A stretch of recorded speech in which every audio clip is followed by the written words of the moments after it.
വർണ്ണവും വംശവും ദേശവും മതവും മുൻനിർത്തിയുള്ള അതിർവരമ്പുകൾക്കും യുദ്ധങ്ങൾക്കും അപ്പുറം വളരുന്ന ഒന്നാണ് സ്നേഹബന്ധങ്ങൾ.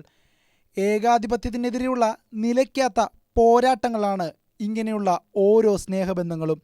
സമകാല പ്രസക്തിയുള്ള പ്രമേയങ്ങൾ കൊണ്ട് ശ്രദ്ധേയമായി അന്താരാഷ്ട്ര ചലച്ചിത്രമേളയുടെ മൂന്നാമത്തെ ദിവസം.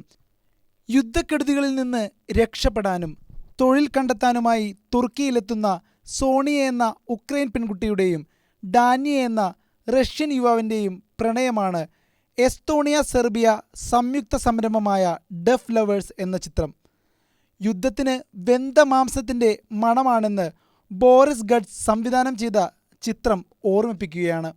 ആംഗ്യഭാഷയുടെയും പശ്ചാത്തല ശബ്ദങ്ങളുടെയും മൊണ്ടാഷുകളുടെയും സവിശേഷ ഉപയോഗം ചിത്രത്തെ വേറിട്ടതാക്കുന്നുണ്ട്.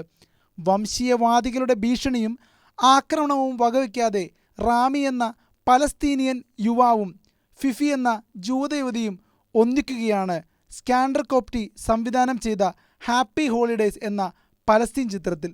1970കളിലും 80കളിലും പട്ടാള ഏകാധിപത്യത്തിനെതിരായ ഗോട്ടിമാലയിൽ നടന്ന പോരാട്ടത്തിൻ്റെ കഥ പറയുന്നു ബെൽജിയം ചിത്രമായ മെക്സിക്കോ 86. വിപ്ലവകാരിയായ മരിയയ്ക്ക് ഭർത്താവ് കൊല്ലപ്പെട്ടതോടെ കൈക്കുഞ്ഞിനെ അമ്മയെ ഏൽപ്പിച്ച് മെക്സിക്കോയിലേക്ക് രക്ഷപ്പെടേണ്ടി വരുന്നു. 10 വർഷം കഴിഞ്ഞ് മകൻ മെക്സിക്കോയിൽ വന്നെങ്കിലും വിപ്ലവ പ്രവർത്തനം തുടരുന്നതിനായി അവനെ ക്യൂബയിലേക്ക് അയക്കുകയാണവൾ. ആടുജീവിതത്തെ ഓർമ്മിപ്പിക്കുന്ന സോഫി ഡെറസ്പിൻ്റെ ഷെപ്പേർഡ്സ് എന്ന ഫ്രഞ്ച് ചിത്രവും ശ്രദ്ധേയമാവുകയാണ്.